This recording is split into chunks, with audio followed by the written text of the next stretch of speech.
We are assembled to pay tribute and celebrate the life of Bob. My name's Charlie Hollenbeck, and as Bob said, son-in-law and family friend for 50 plus years. I'm honored to set the table, and what will follow is a smorgasbord of tributes to a very special patriarch of the Noonans of Tolland. Before we embrace these reflections, we thought we should give a little backdrop to help cast the object of our thoughts and affections in a broader light. Genetics dictated Bob's blue eyes and sparkling intellect. His parental circumstances, social standing, and environment helped to determine his philosophy, and his times definitely helped shape the man he became. In 1925, Bob arrived with special delivery from that cosmic kitchen into a hardscrabble neighborhood in New Britain, Connecticut. Special? As written by Bob in his 2013 self-obit, Bob was blessed. He was born intelligent, was able to interpret, to evaluate his experience and create his own set of values, end quote. His intellect would serve him well in childhood as he was, quote, born into a dysfunctional family, end quote. I never heard Bob romanticize or sentimentalize his childhood, but just give the facts. And based on these facts, it was easy to understand why. In 1925, the year he was born, the age of Gadsby, the war to end all wars and the great Spanish flu pandemic, which killed over 100 million people around the globe combined, ended in 1920. As we know, in 1938, World War II began, and another 110 million people would perish around the world. So Bob was born on the oasis of time between bookends of horrible worldwide catastrophes.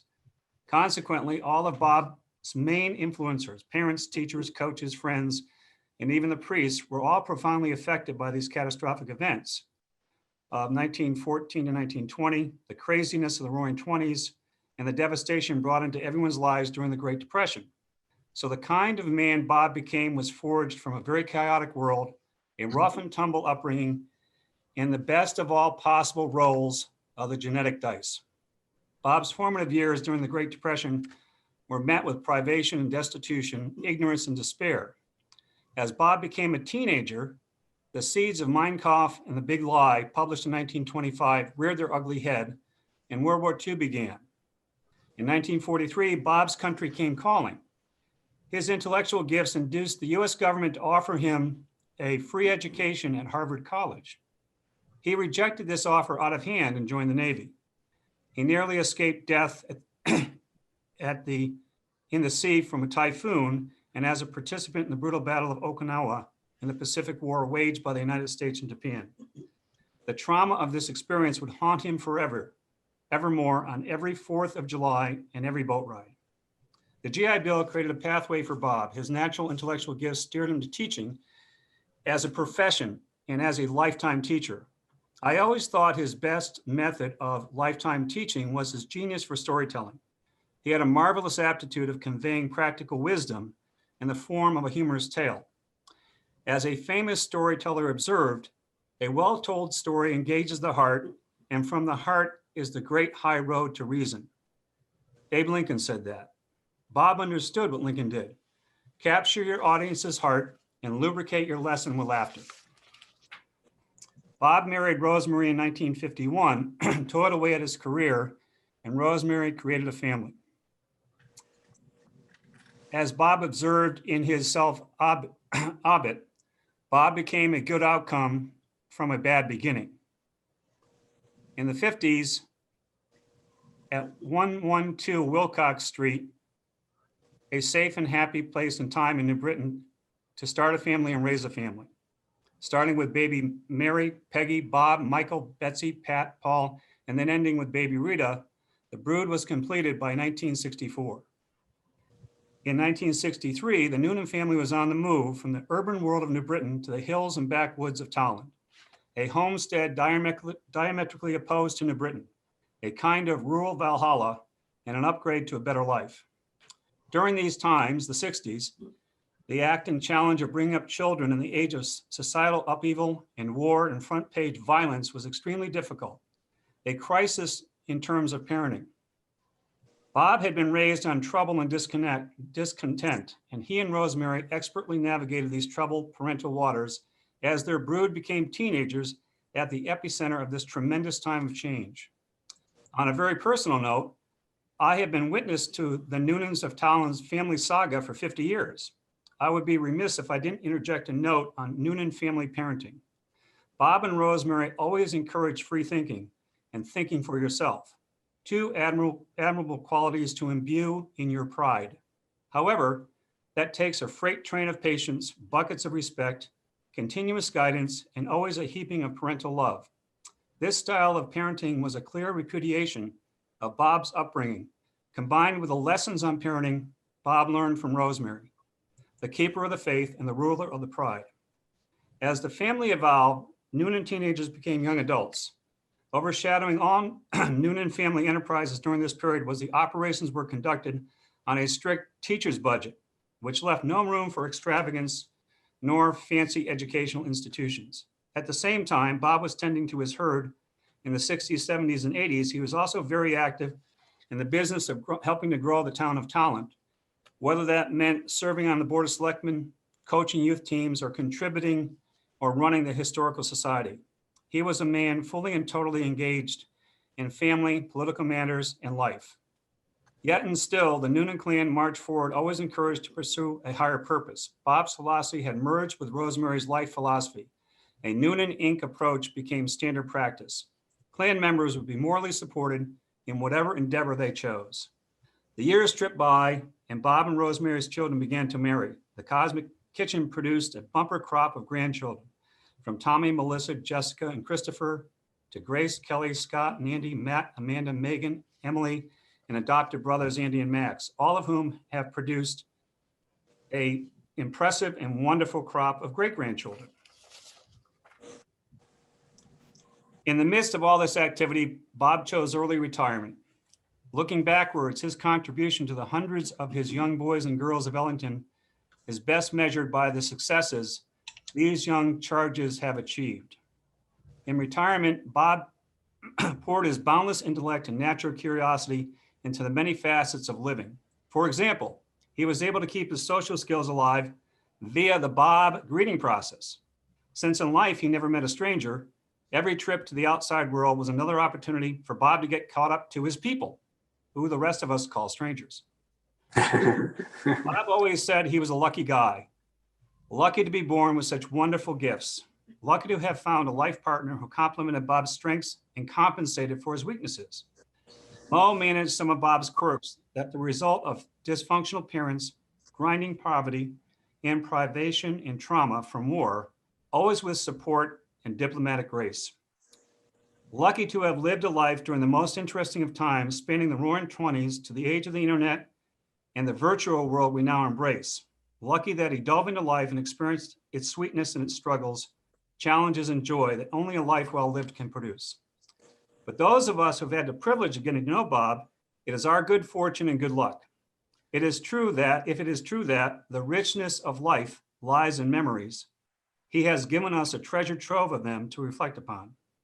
From his bottle garden art to his blog to his ruminations on life, to the very end, Bob communicated by enthusiastically marching to his own drummer. For me, Bob had a working class outlook, and he possessed a brilliant mind, which he never touted. He could share his story and laugh with anyone that was willing to engage him. He was kind and he was thoughtful. He was generous, always willing to share whatever it was he had. For example, in the kitchen, he would often proclaim, "Many hands make light work," which complemented his own philosophy of always trying to put the interest of the other ahead of his own interest. For me, he always made me smile by joke or by keen observation of our human condition. He had accumulated great spiritual wealth in 95 years. There is an old saying, "May you live in interesting times." Bob certainly was granted that wish, and he also contributed to that idea with every step of that journey, because right to the end, Bob made times interesting. So Bob, we bid adieu, and as this tribute will confirm, Bob was a special person, and he was a man for all seasons.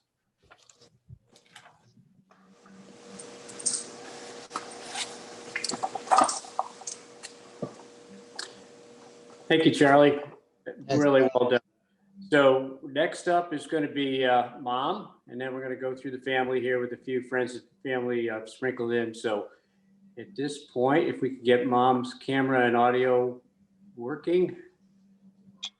Yep, I'm ready. Hello, Okay. Mom. Okay. Now I start. Yep, go ahead and start. And yeah, why don't you sit up close? When, so I can- all right, when I first met Bob, I knew I had found my lifelong partner. We met at Teachers College, which is now Central Connecticut State. He walked into a music class, smiled, and said, "Good morning, ladies." His charm captured all of us. We soon found out we had a lot in common: a love of music, the arts, and French fries. I soon discovered he was loyal, responsible, and dependable. 5 children in less than 6 years put him to the test. He always had 2 jobs and worked very hard for his family. I could never have raised 8 children without his help. He was always there for me. We were joined at the hip for 72 years. He was a shining star in this troubled world. He shined his light on all of us. I love you, Bob. You have always been my one and only true love. Until we meet again, your charming bride. Thanks, Mo. Very nice, Mo. Thank you. Short and sweet. Very sweet. Mary's next. Hi, Mary. Next, okay. I have a memory of Dad holding me at probably 1 or 2 years old in a garden to let me touch and smell the flowers. I remember feeding sheep through a fence on a country road with Dad and my sister Peggy. Dad was always our guide to adventure and experiences as young children. He and my mother, Mo, took us to parks and zoos. We went swimming in lakes and ponds and explored the woods. Dad made pizza and donuts with us. He took us sledding and ice skating. Our happy memories with Dad go back many years. Dad was a responsible and dedicated father. Beyond the affection he always showed toward his children, he provided a role model that we could learn and benefit from our entire lives. He was an educator. He raised 8 children and often held a second job to support his family. He was a creative thinker, writer, and historian, always finding ways to express himself. He maintained a family history blog and produced years' worth of family newsletters and documented our family history over the years with photographs. In his younger years, he was involved in local politics and served on town committees. After retirement, he and Mo audited 17 courses at UConn and traveled the country to visit their children. He read books about reincarnation, spirituality, mythology, archaeology, and constantly preached on the benefits of meditation. He lived a full and meaningful life. In his later years, he didn't slow down too much.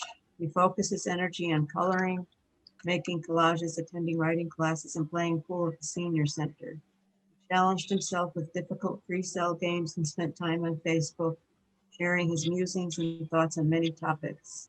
He covered almost every empty coffee can in the house with shelf paper, creating handy and cute containers that could be reused for storage. No guest could leave the house without being offered several of Dad's handy containers. He'd constantly devised clever ways to solve problems and prided himself on it. He could create something beautiful and purposeful out of nothing. He had real vision and imagination. What made Dad special was that he was always supportive, a source of encouragement for his family and friends to do something different, enjoy a new hobby, or take a chance on finding success. He influenced many people to push on and not to give up. Dad was interested in people, and he believed that people should be kind to each other. His goal in life seemed to be dedicated to making people happy, something he accomplished through telling and repeating the same old jokes. He loved people and wanted to make them laugh and was happiest himself when he succeeded. Throughout his life, his enthusiasm and optimism were truly an inspiration for everyone. During this last year, my siblings and I took Dad for rides and many walks at Crandall's Park whenever weather permitted. We enjoyed his company and doing things together. He loved to walk to make his legs stronger. He always said, "You have to do the work." These walks are my last and most cherished memories of Dad. I will miss those walks with you, Dad, and I will miss your friendly smile as you greeted people in the park. I will continue to find good rocks for you and bring them back to your rock garden. Right. Great, thank you, Mara. That was really sweet. Thank you. Peg's up next.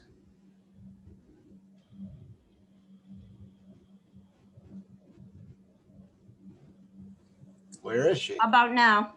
You there, Peggy? Yeah. Yeah, can you hear me? Yep. Yeah, we got you, Peg. Okay, I unmuted myself. The best way for me to sum up my dad is through my favorite memories of him. There are many.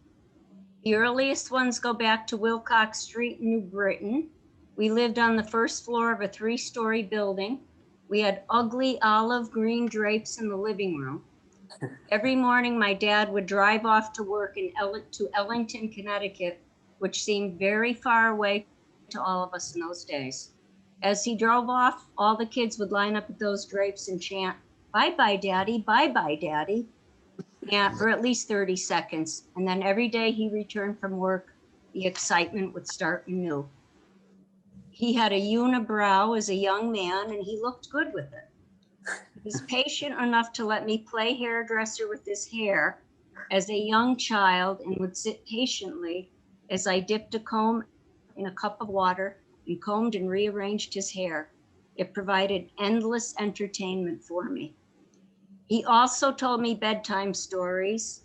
His favorite theme involved an impoverished mouse who somehow always came to an easier life eventually. I think he was elaborating on the tale of the city mouse and the country mouse. One of the mouse wore purple, and Dad explained the color purple was a regal color. As a young child, he rocked me one night for at least an hour when I had an excruciating earache. I remember clearly when the pain stopped, the eardrum must have ruptured. And when I was sidelined with rheumatic fever at age 12, he was beyond supportive. His loyalty towards me, my mother, and siblings was impressive. And fast forward to my early teens, we watched community auditions from Boston with Dad every Sunday. And it was a weekly laugh fest.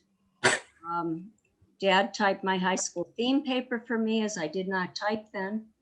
It was about leukemia in post-nuclear Japan. I also closely associate Dad with many political doings in the 60s and 70s. I even remember him campaigning for JFK in New Britain in 1960. We made an impressive political collage about the 1968 presidential election, which I still have. I think of Dad whenever I hear the words Nixon, Humphrey, McGovern, Tom Eagleton, Woodstock, and the Moonwalk, just as a few examples. I remember we both felt very bad for Tom Eagleton at the time. When I came home from work on July 20th, 1969, Dad was the first one to show me the amazing Apollo 11 moonwalk on TV. I was 16 then. I always envisioned Dad as a politician, and I believe he could have been famous and quite good at it. He had the diplomacy, friendly personality, and integrity. And he looked a little bit like Hubert Humphrey, which I think other people agreed with at the time. But I think I enjoyed him most this past year of his life. I spent a lot of time with him. He still had a zest for life and all things young. He was young at heart. He got me interested in adult coloring and creating cards and posters with colored items. Most of the coloring material was already done by Dad and Mo. We were working on a poster for our dear friend Joel with an astronomy theme, and we will finish it as Dad would want that too. He also loved watching Spanish TV and international soccer. Some fun times were had on our skin doctor appointments in Glastonbury. His skin surgeon's name was Shaban Collins, and they hit it off famously. I told Dr. Collins Dad was wearing his ugly flat shorts that day, and he usually paired them with the non-matching plaid shirt, which I think you all saw in one of the earlier pictures. So she thought about it for a minute and she said, I love it. And Dad was beaming. He was so proud of that because the truth is not many people appreciated his dual plaid outfits, but she saw them as an artistic and daring move. And whenever we left Dr. Collins' office in Glastonbury, I would warn the staff, okay, we are leaving, get ready. It's going to get really boring around here. And that was very true. I know he was winding down. His soul and essence have moved on as nature mandates, but I sure do miss him and his energy. Thanks, Dad, for all your loving care. You were certainly a very special man. Thanks, Peg. Thank you, Peggy. Very nice. Next up, Becky from the Talon Senior Center.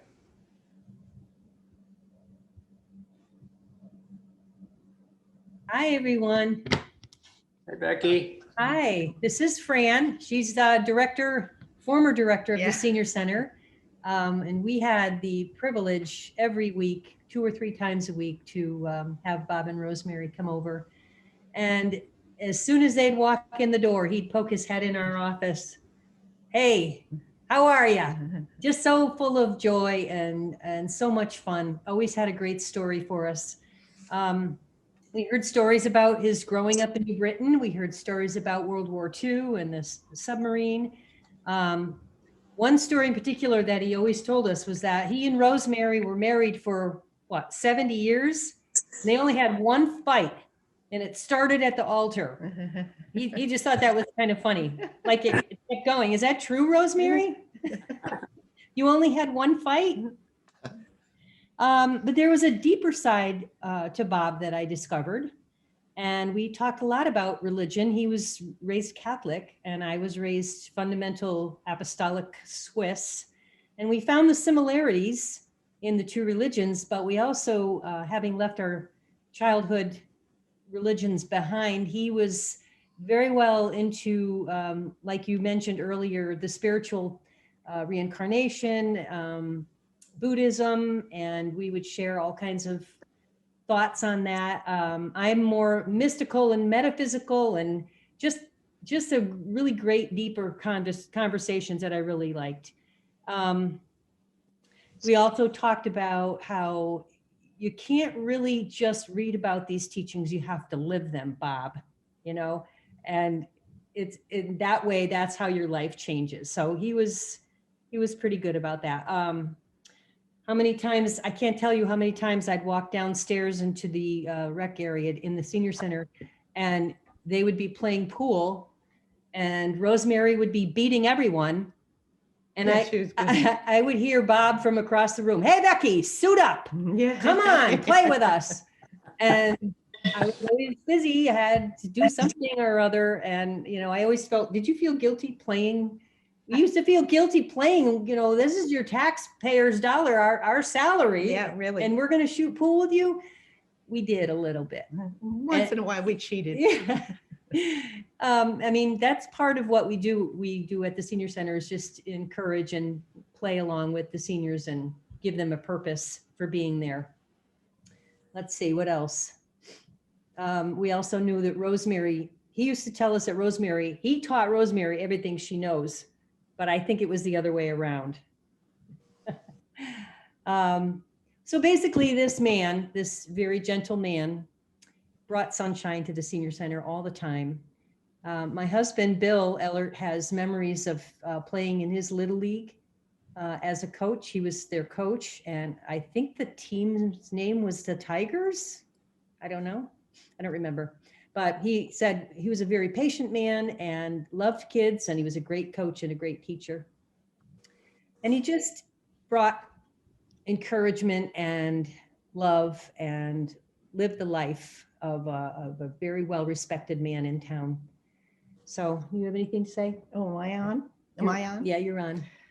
First of all, I'd like to offer condolences to you, Rosemary, and all of the family. Mm-hmm. A beautiful family. It's nice to see all of you. As the saying goes, our loss here is heaven's gain. And I'm happy for Bob because he has a brand new audience to tell everybody the same jokes that you heard over the years. Rosemary, my condolences for all those jokes that you had to hear probably 100 times being at the senior center.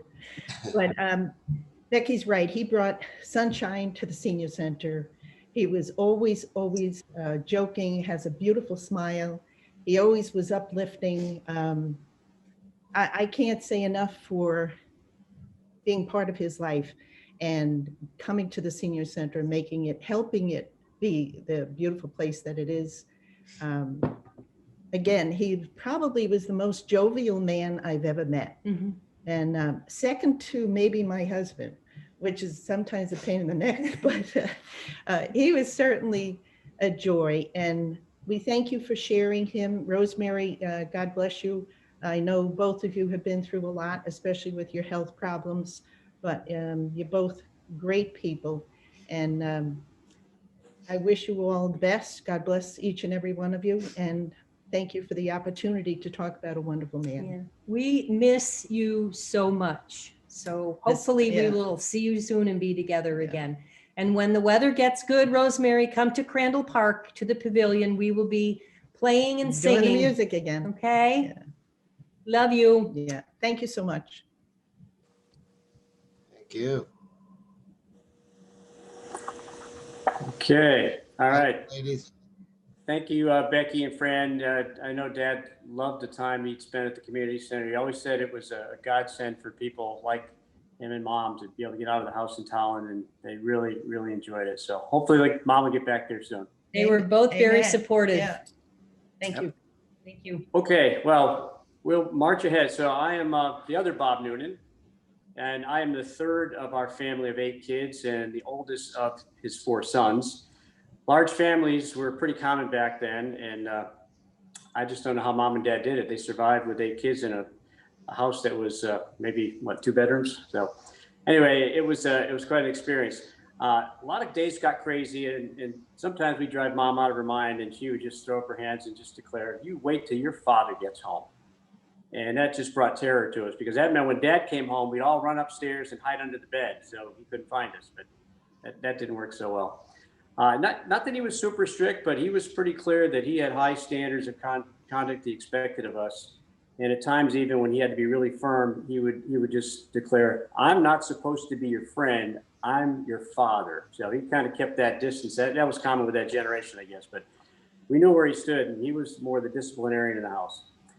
Don't get me wrong; it wasn't all spankings and screaming in the house. You know, we did have some fun. We had our share of it, but I think I speak for all of us when I say we had a very, very happy childhood. You can tell that from the speeches you're going to hear today. When I was a young boy, I used to take great pride when we'd be out in public and Dad would introduce me to people as, quote, my #1 son. And I knew what it really meant, but it still made me feel pretty special. He took us on trips to Rogers Lake, Soundview Beach, Forest Park Zoo. We went golfing with him at Skugman River Country Club and more, and just an endless list. But one particular memory stands out for me, my favorite, were our family summer trips in the evenings. Every night after dinner, we go up to Crandall's Pond, and we would all swim there. And then we'd be back in the station wagon. And on the way home, Dad would stop at Juanette's Grocery. I don't know if anybody remembers Juanette's, but that's where we get candy on our way home every night. So Dad was really good to us, and we have great memories of that. His parenting philosophy was first and foremost to teach us all right from wrong and to be ethical, kind, thoughtful, and considerate of others. He also wanted to instill in us that same sense of curiosity and thirst for knowledge that he always had.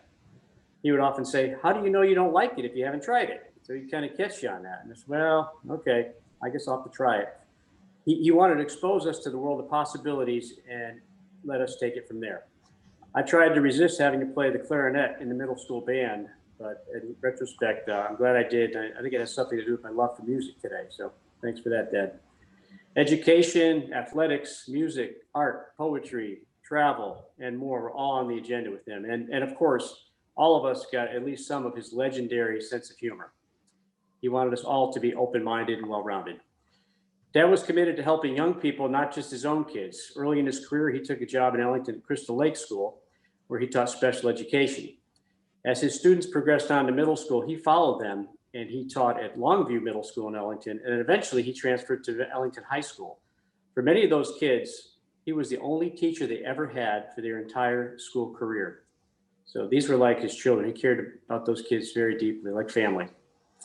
It was also at EHS where he established the cooperative work experience program to give non-college bound kids, like his special ed kids, a chance to develop job skills, self-esteem, find employment, and become self-sufficient adults.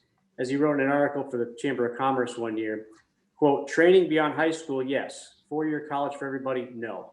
So he was very strong in supporting those that weren't college bound, but still could contribute a lot to society. He was also fully engaged with the youth of his own community in Tallinn. He helped establish the Baseball Little League at a time when Tallinn had a growing population of kids looking to play ball. My brother Mike and I were among them. When my Little League days were over, he formed and coached a Pony League baseball team in Tallinn for 13-year-olds who had nowhere else to play. That same year, he volunteered to coach a basketball team in the Vernon Junior League just so I could continue to play basketball. Maybe he's the reason I coached both of my kids in every sport for every year when they were growing up. There's so many important qualities and values that Dad taught me. Among them were responsibility and hard work. When I was 10, he helped me get a job delivering the morning paper, the Hartford Courant. Regardless of the weather, it was my responsibility to set my alarm, get up at 5:15 a.m. every day, get on my bike, have all my papers delivered before 6:30 a.m. It's a shame that in today's world, that job is now done by an adult driving a car. Dad also taught me the importance of work ethic and bringing value to the job, to go beyond, to be versatile, adaptable, be ready to seize new opportunities when they become available. Luck is what happens when preparation meets opportunity, he would often say. Those words would guide me through every aspect of my adult life.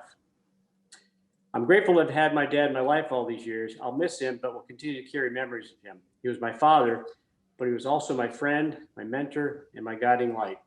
Until we meet again in the next life, rest in peace, Dad. I love you. That's Bob. Okay, Mike, you're up next, Mike. Okay, can you hear me? Yep. Are you able to see this picture I'm holding up here? Oh, yeah, yep. There, yep. I can see it. I remember that picture. Hi, everybody. Yeah, I only got a minute or two, so unfortunately not going to be able to demonstrate Dad's famous cut lob shot, which Bob has got a picture of right here. Yeah. It's got to be from the mid 80s or so. Bob did the captions on there and cut them out and pasted them on the picture. He's got Charlie back here saying, I can't believe it. I've never hit it in the water before. He's got Sid on here. Sid was there with us that day. He said, oh no, the cut lob shot again? And then we got Dad saying, watch carefully, folks. I'm going to demonstrate my famous cut lob shot only once. So this was a great picture. I found it this morning. Oh, that's good. Yeah, it's funny stuff, Bob. Yeah, you know, Dad's a funny guy too. I wanted to tell a joke that I heard, and I chose this joke because I heard him tell it a couple of times. I assume that he liked it, you know, and I liked it because it kind of caught me by surprise. I wasn't expecting it, and it's about the elephant with the toothache down in Alabama. So you can kind of see where this is going.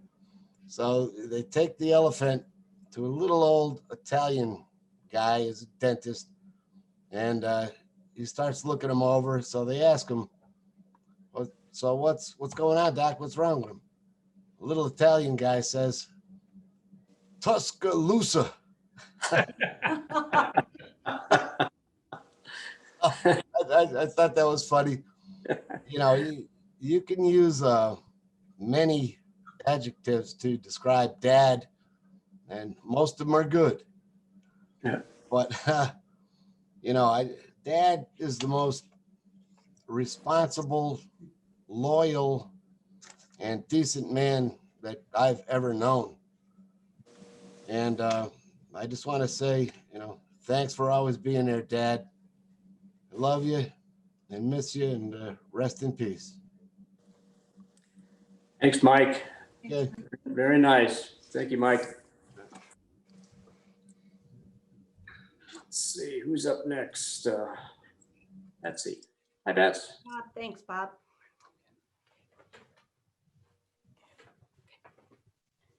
How do you sum up someone's life, a person who contributed so much and has meant so much to you? I'm hearing others say what Dad meant to them and how they saw him as a person. I appreciate how beautifully they've captured his spirit. Yes, he was so many things. He was a teacher, writer, artist, communicator, leader, problem solver, and inventor, public servant. As I wrote these words, it occurred to me, and I smiled. Was this man the Benjamin Franklin of Talland or my father? Perhaps both, but only if Benjamin was also a kind, loyal man of honor and integrity. Even more when I think of Dad's newsletters, they were similar to Ben Franklin's Poor Richard's Almanac, a hodgepodge of household hints, puzzles, historical tidbits, sordid observations, and witty proverbs. I will now think of the Noonan newsletter as Poor Bob's Almanac. Yes, he was a distinguished individual. He was my father first and foremost.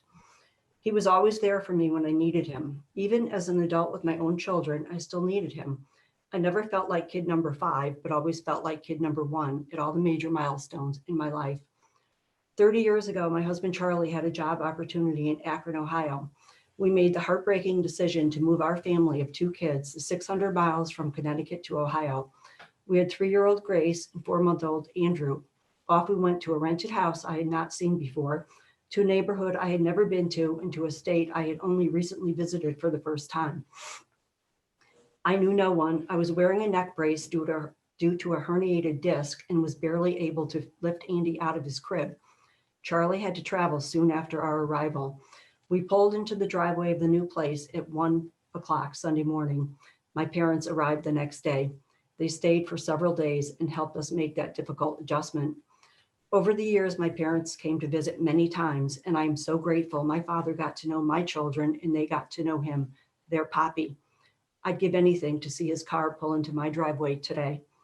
Dad loved the adventure of hopping into the car and discovering new people and places.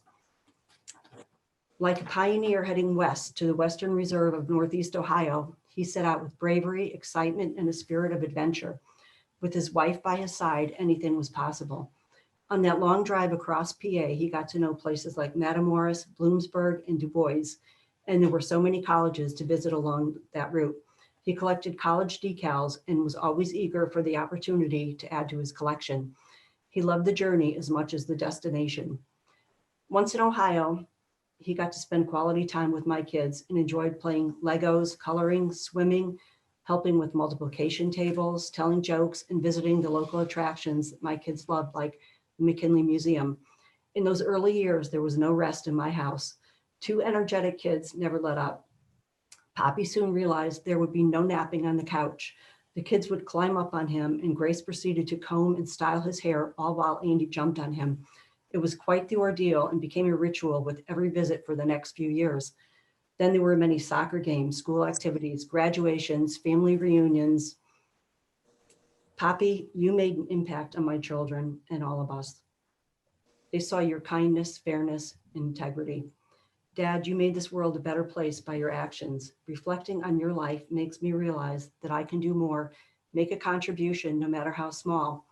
It crushes me to think you are no longer here, but part of you will always be with us, as you have taught us much, imparted your wisdom, and changed lives. What a privilege and an honor it was to be your daughter. I leave you with a quote from Benjamin Franklin. The noblest question in the world is, what good may I do in it? You did good, Dad. Love you forever. Thanks, Bets. Hey, thank you, Betsy. Very nice. Thank you. Frank James, our friendly neighbor. Hey, Frank, you there? Frank, Yeah, There you are, Frank. how you putting me ahead of all your kids? That can't be. No, we're mixing people in. We're going to have more family after you. We kind of break up the flow here. Can you put me a little bit later? Marcy's almost home.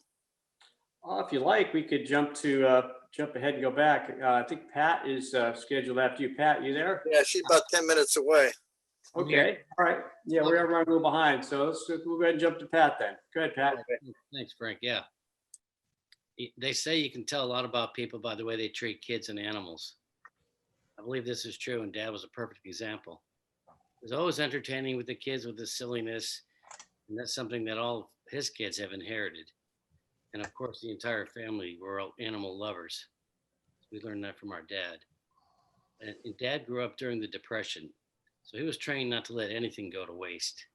He has a collection of jars and containers that he's repurposed to store all types of things.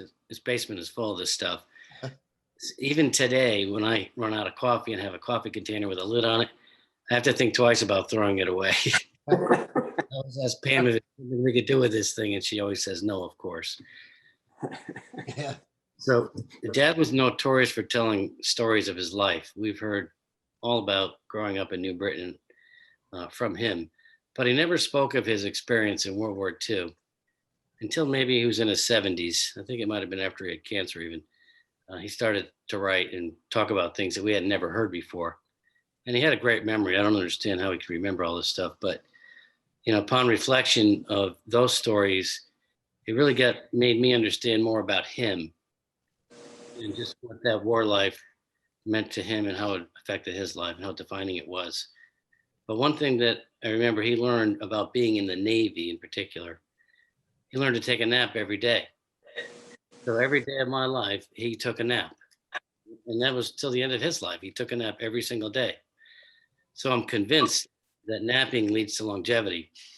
So this might be a new theory, but not many people live to be 95, so there might be something to that. But he was conservative and he was cautious. And I believe he suffered from what is now called PTSD. And that wasn't a thing in those days, so it was never addressed. But he always told us it's always better to be safe than sorry. I think it was really from those experiences that he had.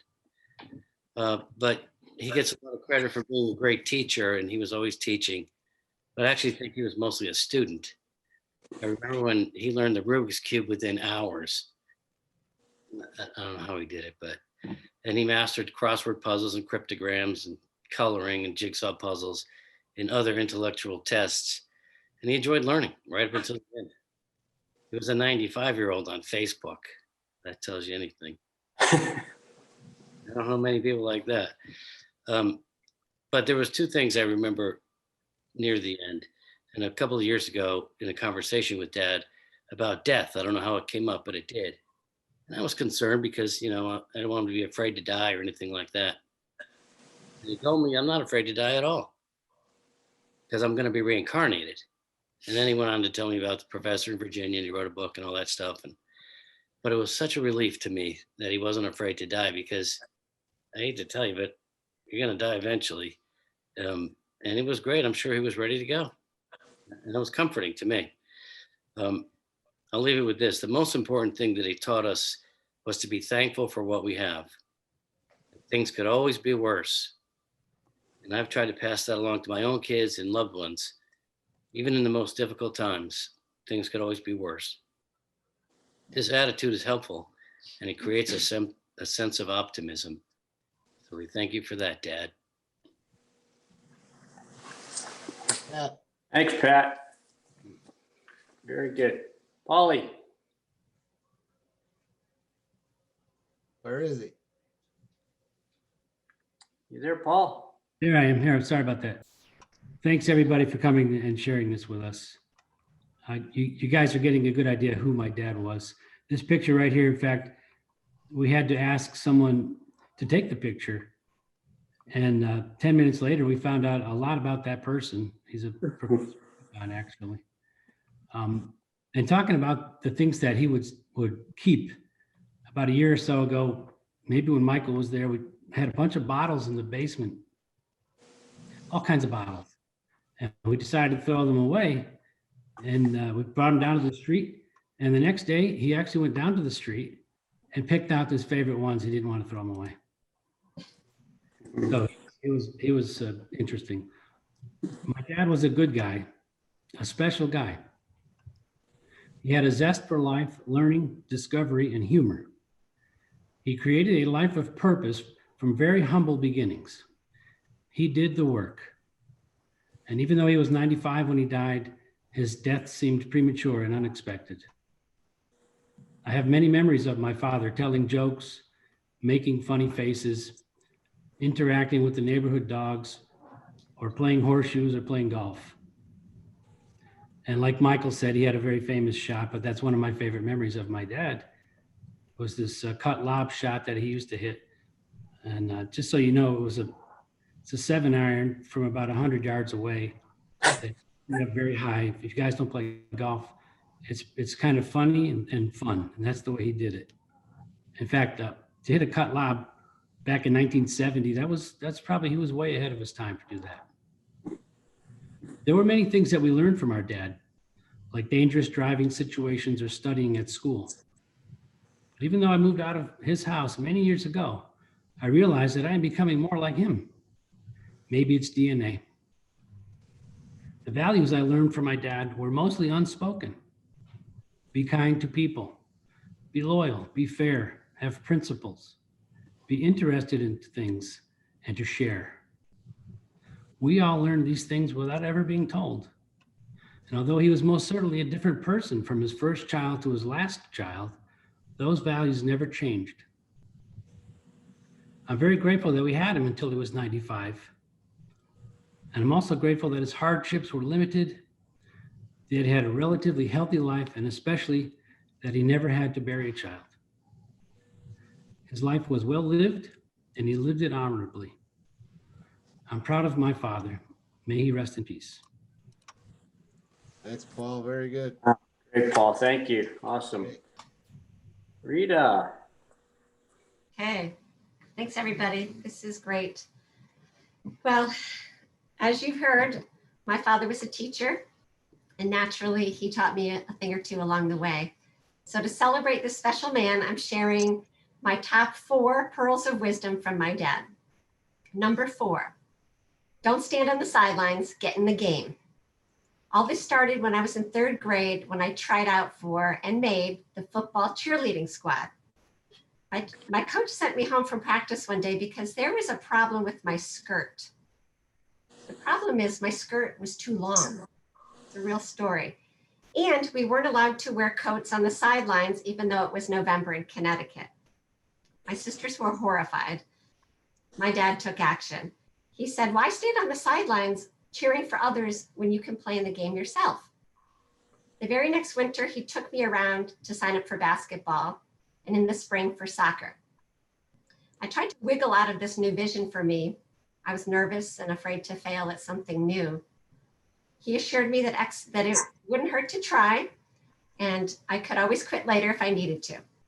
The rest is history. I've been a lover of sports and exercise ever since. Number 3, bloom where you're planted. We'd all like to live in a place with a great climate, low cost of living, great opportunities, surrounded by friends and family. But the reality is that most of us won't get everything we want in one place. School, marriage, or a job may take you someplace unexpected. My dad stressed flexibility and adaptability. There's always something you can like about a place. Find it, celebrate it, make new friends, see things. Don't wait for perfect conditions to be happy or to get something done. Thanks to this excellent advice, I've managed to thrive in all kinds of crazy places. Number 2, there's a graveyard full of people who did that, Rita. And you can hear his voice saying that. I marvel at the full circle of life. I work in unintentional injury prevention. And for all you non-public health nerds out there, this is what most of you call safety promotion at CDC, which is a somewhat unlikely profession for a sociologist. But then again, when I think about my dad, it's no surprise at all. We were raised not to do reckless, stupid, or careless things that could land me in a hospital or worse yet, a graveyard. Why? Because there's a graveyard full of knuckleheads who didn't heed good advice. This meant as a teen driver, and even today as a 56-year-old driver, I was continually reminded by my dad not to drive fast, distracted, or drowsy, and of course, never to drink and drive. We also kept extra water and blankets in the car. Why? Because you don't need it till you need it. And the Noonans were raised to obey the rules of the road, to lock the house, remove all tripping hazards, install smoke alarms and carbon monoxide detectors, provide adequate lighting on the driveway, rarely get on ladders, and never use chainsaws. Yep, full circle. I'm still following his advice 50 years later. And number one is the most important, and that is to be kind, and be kind. My father was the kindest, most generous man you ever met. He grew up poor and he joined the Navy to fight in World War II. He became a teacher. He never had much. That never stopped him from giving away hats, shirts, cassette tapes, DVDs, CDs, records, food, or money to complete strangers.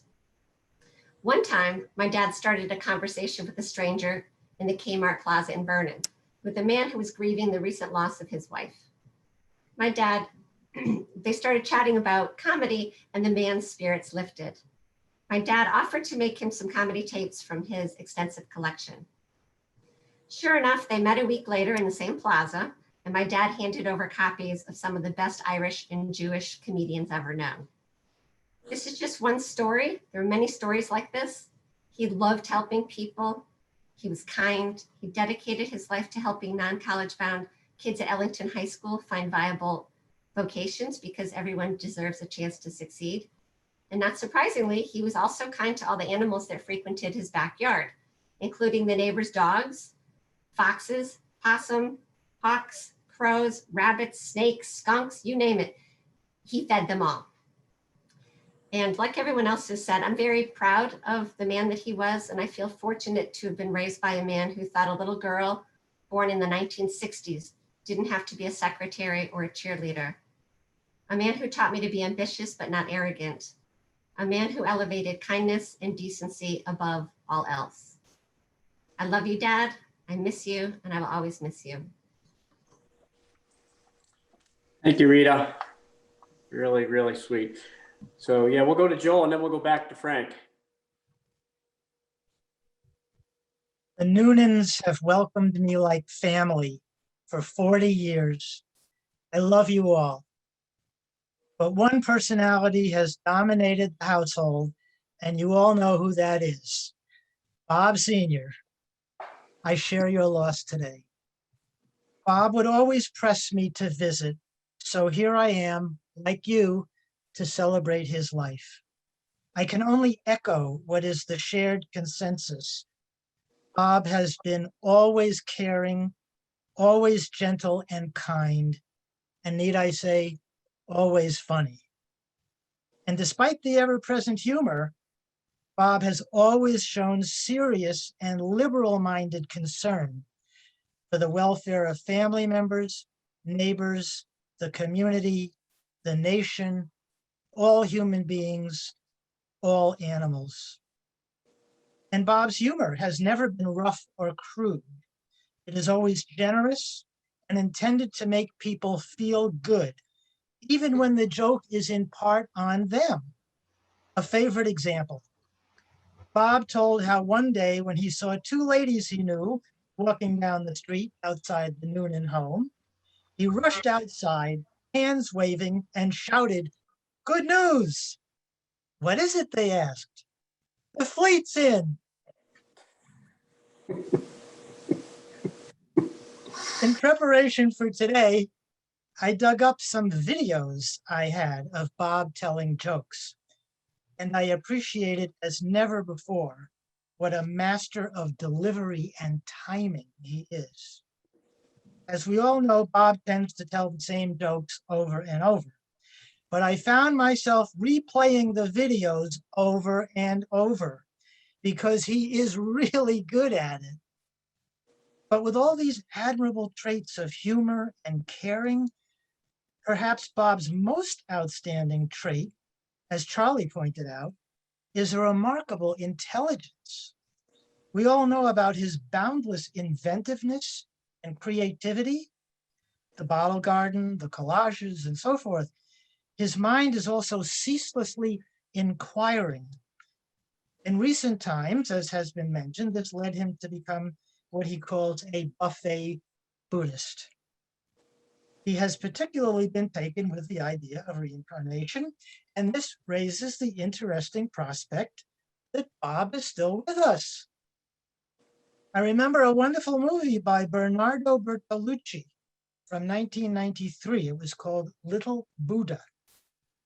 And in that movie, some Tibetan Buddhist monks come to the United States, where they believe their recently deceased head lama has been reborn. So it is very easy for me to imagine that at this very minute, there is a little baby Bob somewhere in the world, and we would instantly recognize him by his chubby cheeks and the twinkle in his eye. I'll be on the lookout for you, Bob. Wow. Great, Joel. Thank you. Very nice. We ready to go back to Frank James? Frank, you there? You hear me? Yeah, there you go, Frank. Is Marcy home? No, she's almost here. Can you go one more, somebody? Yeah, sure. Okay. So let's go.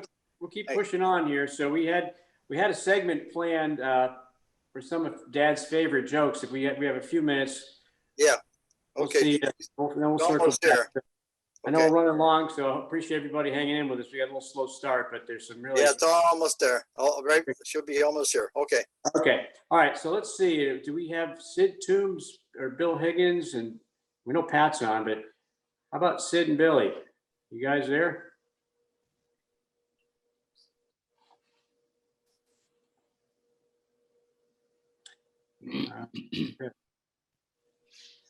Pat, do you happen to know if Sid and Billy are on? I saw Billy earlier. Yeah, I'm here now. Billy's there. Yep. Can you hear me? Yeah. Hey, Bill. No, I had myself on mute. Oh, no problem. Right. Well, I want to thank you for allowing me to be part of the celebration of Bob. And I I'm glad that I was able to get to know Bob.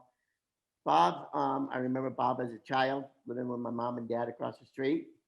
But I really got to know Bob a lot more when I lived in Tallinn with Diane, Phil, and I owned a house in Tallinn. I remember there would be days I would pull into my driveway and there would be Bob running down the driveway. Bill, I need some help with my computer. So I think if I really had my own computer business, Bob was my main number one customer. But in all seriousness, Bob was not only a neighbor, he was a friend. He was someone that I could just talk to. We talk about everything and anything.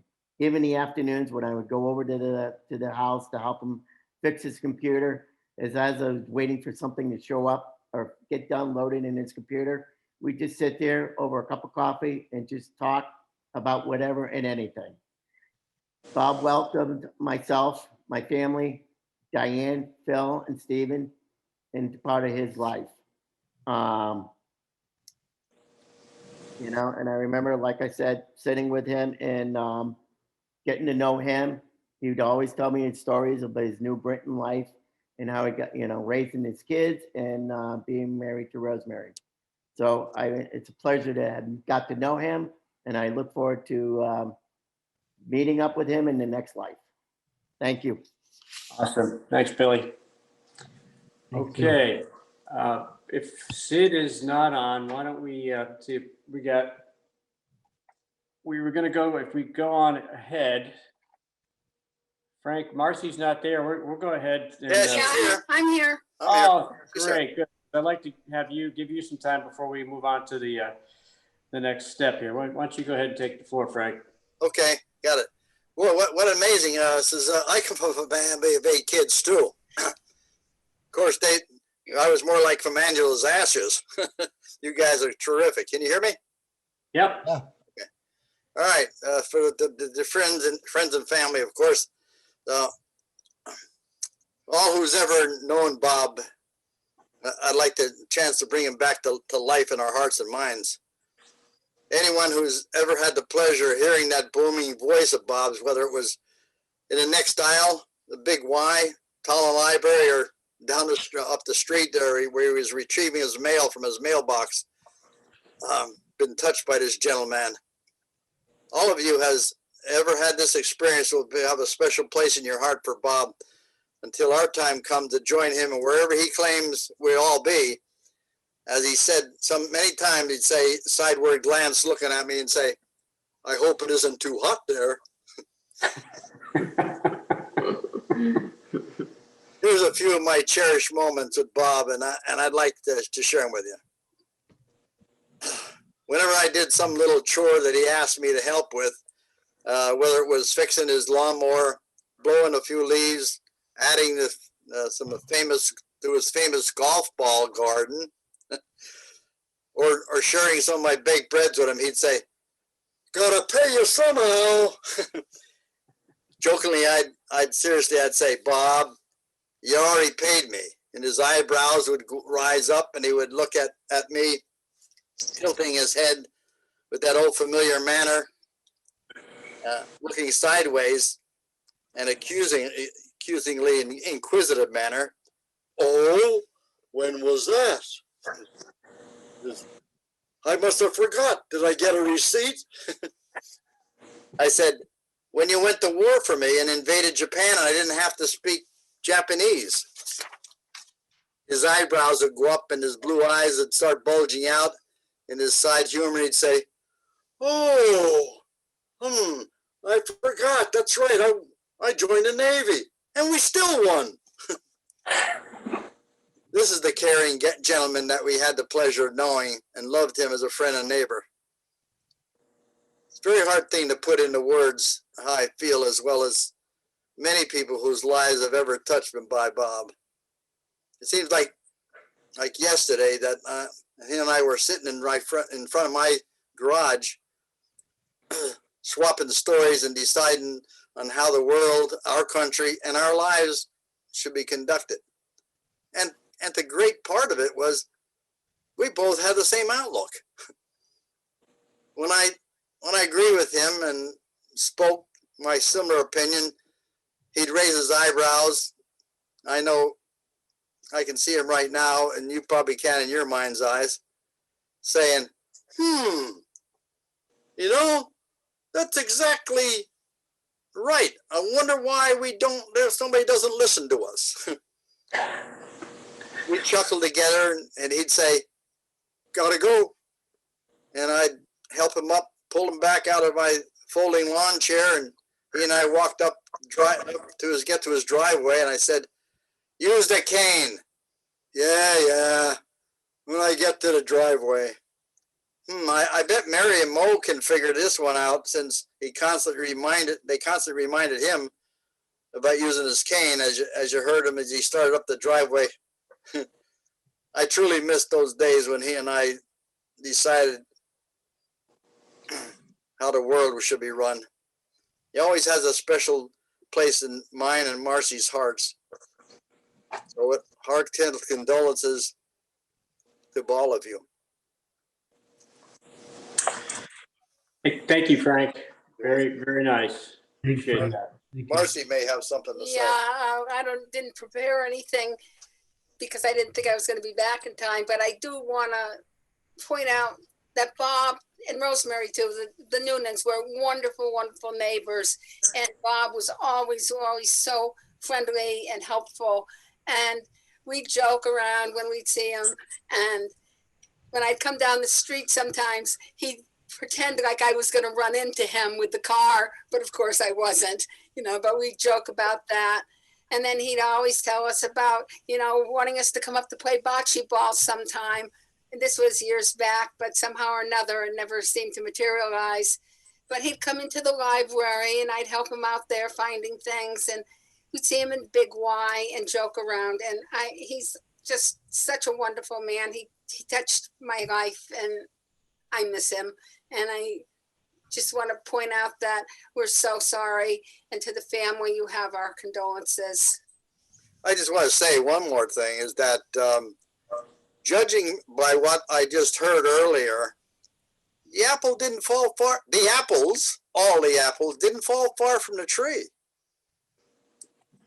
Well, I think that's a good thing, Frank. So thank you for that. Yeah, I take it that way. Thank you very much. So we have the next segment. We wanted to, I think we'll press ahead, Rita. Okay, we have a special tribute here. Matt Noonan, Paul's son Matt, put this video tribute together for Dad, which I hope you all enjoy. It's really nice. So why don't we sit back and enjoy the video?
Thank you, Matt. Thank you for making that wonderful video.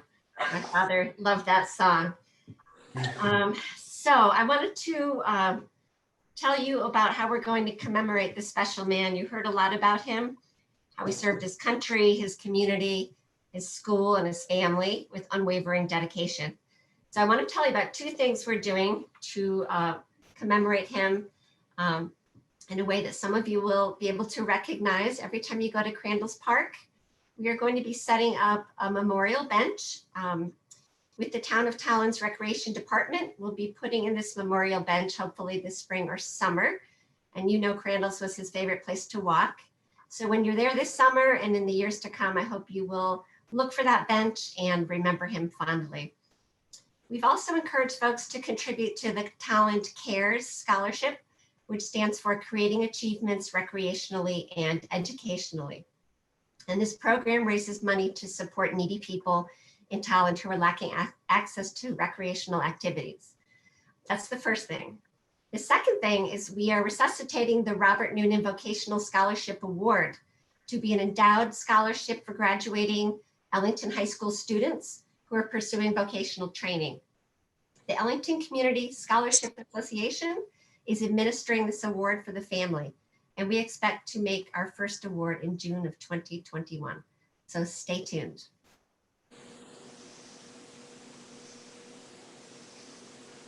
Thank you, Rita. So we've got one last speaker before we close. Kat, are you there, Kat? Yeah, hi guys.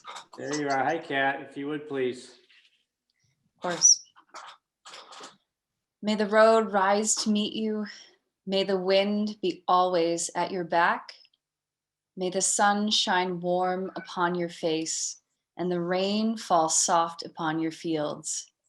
And until we meet again, may God hold you in the hollow of his hand.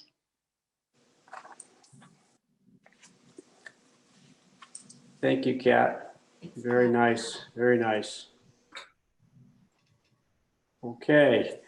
All right, well, we're reaching the end here, folks. So as we close, first of all, I'd like to thank everyone for coming, and we did run long, but it was so nice to hear all the kind words and all the things, all the love and the expression that not just family but friends felt for Dad.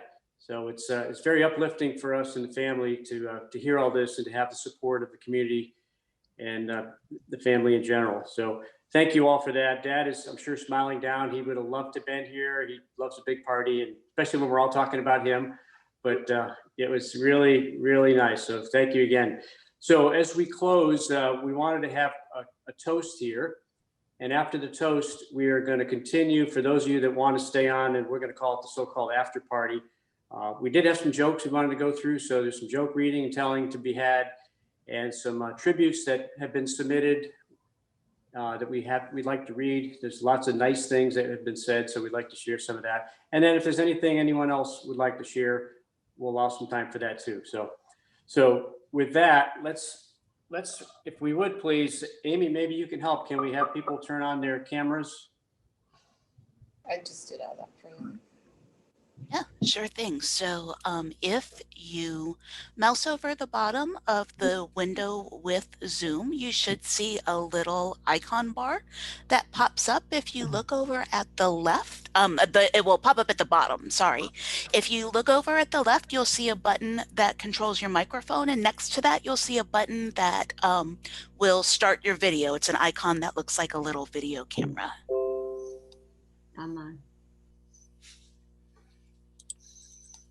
Oh, wait a minute, I gotta see the toast thing.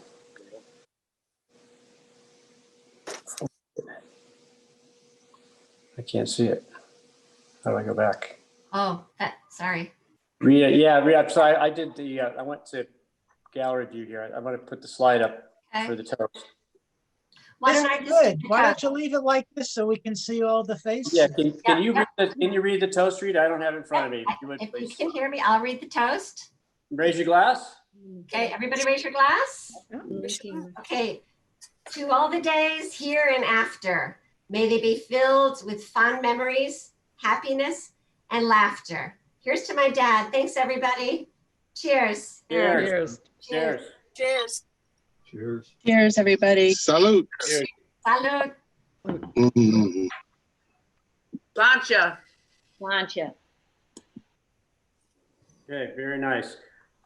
Okay, so for those of you that want to stick around, you know, it's been a long day, but we would like to spend a little more time, maybe have another drink or two, and we wanted to do some joke telling. But first, let's start with some of the grandkids have volunteered to read some of the nice things that have been said, whether posted on the obituary or on Facebook. So we'd like them to come forward and just read some of them, you know, maybe spend a minute or two on some that come to mind, just to share with everyone.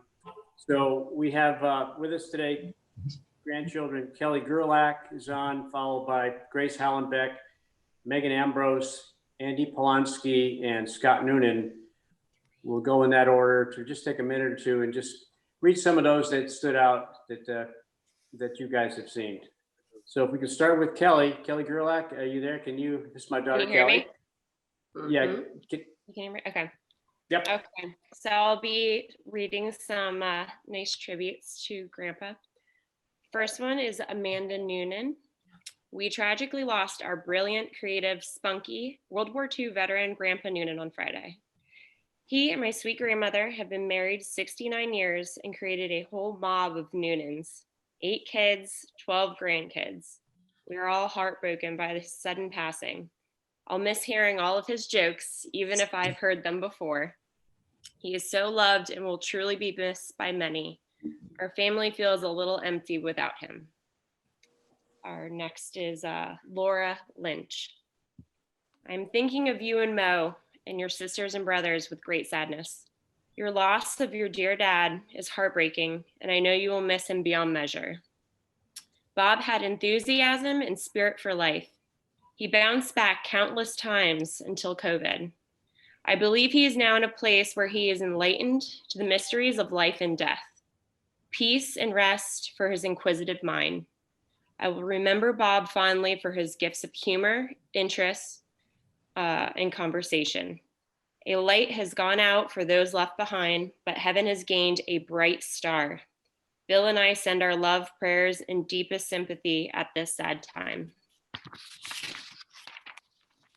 And we have one from Keith Gerard. I apologize if I didn't say that right. Mr. Noonan was such a well-liked and respected teacher at EHS. We all loved him as he did so much for us in the work-study program. He went a little extra mile to get me my first job in graphic arts. He was an inspiration to all of us. So sorry for your loss. He was a great man indeed. I am all set on my end. Bob? Yep, okay, sorry, I got knocked off, so I'm back. Thank you, Kelly. Whoever was, I think Megan was after Yeah, me. so we were Or gonna. Grace, I'm sorry, Grace was. Grace, yeah, Grace Hollenbeck. Are you still there, Grace? I'm here. Can you hear me? Go ahead, Grace. Yeah, so I'm just honored to be able to share a few of the many remembrances so many people have provided us in these difficult days. First one is from Susan Duvall, a student. He truly will be missed, whether it was at the soccer field cheering us on or seeing him around town, especially at the library. He truly shared his kind and spirited soul with a smile and happy greeting, thinking of you all. The next is from Rob Weber, a friend. My condolences to the entire family. What can you say about Bob? He was truly a giant among men. I was involved in the Ellington High work-study program, and this is where I first met him. When you're a kid, you have no idea when somebody's giving you their knowledge and wisdom, and Bob was full of both. He would fight to the death for one of his students. He really wanted you to succeed in life, and he would give you all the tools that you needed.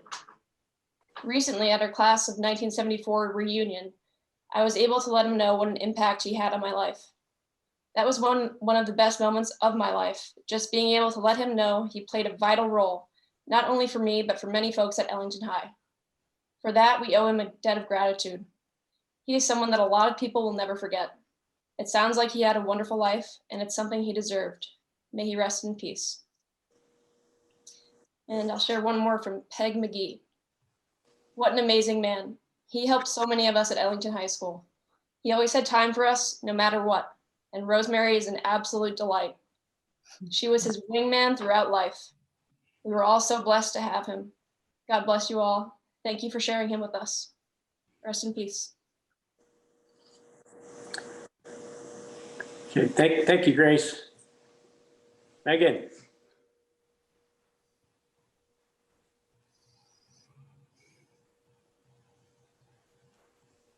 Can you hear us, Meg? I'm here. Can you hear me? Yeah. Yep. Okay. This is from Ray Mayetta, and I apologize as well if that is not correct. I just lit this candle online to symbolize the light that will always shine and remember a man who improved the lives of everyone who met him. This is from Janet Skypeck. I met Bob and Rosemary back in the old Tolland pharmacy days. Every time they would come in, Bob and I would be laughing so hard that he'd get asthma. I went to see him when he was in the nursing home and had lunch with them at Papa T's. It was always so enjoyable to see them. Wonderful memories. With the virus, I've stayed away, waiting to go visit. I'm so sad I didn't get to see them. Love and continued prayers to all your family. And this is from Jan Rubino. The nicest man I am quite certain I ever met. A Talland treasure. I loved him. Oh, how he will be missed. The sweetest man I ever knew. Sending prayers for your entire family. Rest in peace, Mr. Noonan. And then I just had a brief something that I would like to say. That I always admire Grandpa's love for learning, and I think that's something that I've taken. And that Buddhists believe death is a natural part of the life cycle. And the last conversation we had, we spoke of this, and that death simply leads to rebirth. So a quote of Marcus Aurelius, the soul becomes dyed with the color of its thoughts. Everything's destiny is to change, to be transformed, to perish, so that new things can be born. I think of him living still and in his new body, and I look forward to when I meet him. To speak to what Joel said, I'm on the lookout, and I hope I know when I see it. Great. Thanks, Megan. Very nice. Is Andy Polonsky on? Yes, I'm here. I'm just going to share some of my own personal reflections. So the Noonans were perhaps the first family that we got to know when we came to America with my brother Maxim and my mother Oksana. And I'm just honored that I got to know so well a man of such caliber, who gone through World War II, who's raised such a great family. It's clear that his, when it comes to moral and ethics, he was always in the right place. He always, as we have heard from all the people today, he was always had all those things in the right place. And just one thing that I would like to add is that he never had any question about what truly made this country great.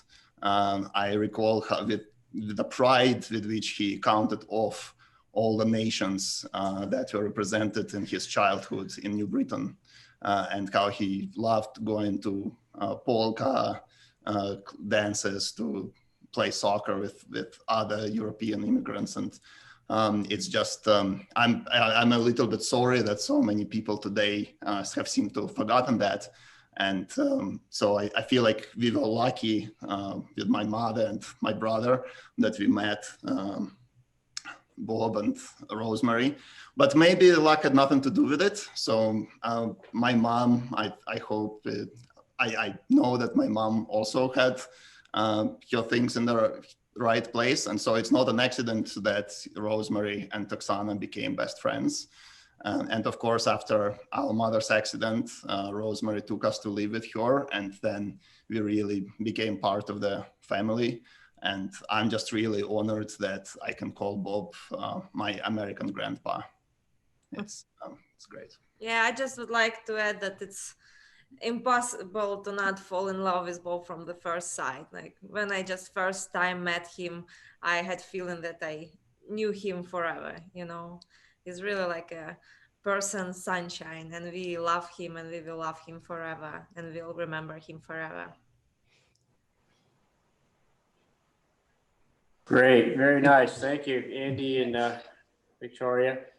Okay, we got one more. Scott Noonan, you got a couple you were going to read for us? Yep. So I have three things that were sent in. The first is from Roger Mooney. So this is a longer one. So Roger wrote, 3 rules of life were given to me some years ago. I pass them on for I found them practical. The first is go. The second is keep going. And the third is help someone else to go. Bob Noonan represented all 3 of those maxims. When you work closely with somebody for 18 years, you remember little things. Bob always had the first to go. Being the rookie in Ellington High School, I encountered him for the first time in the faculty room. He was always on the move. We developed a program whereby his vocational and educational students would visit my reading lab 1 period a week for developmental study skills in team teaching, in a team teaching venue. Bob's example led me to win the Right to Read reading grant from the state of Connecticut. We developed listening tapes which featured different jobs and necessary skills. This became a go in the state. Second, Bob kept going on the Scugamug golf course, his favorite. He would be the first on the tee, first to finish, and the first to share a quip. One day I asked him to describe his dining arrangement for so many children. He smirked. He said, "We don't have a dining room table. We have a picnic table." Of course, we all missed our putts. Finally, Robert Noonan helped someone else go when he left behind a legacy of thoughts, words, and goals in the lives of those who came in contact with him. I like to think that those 3 rules were God's way of saying, "Well done, good and faithful servant." That's from Raji. That was really nice.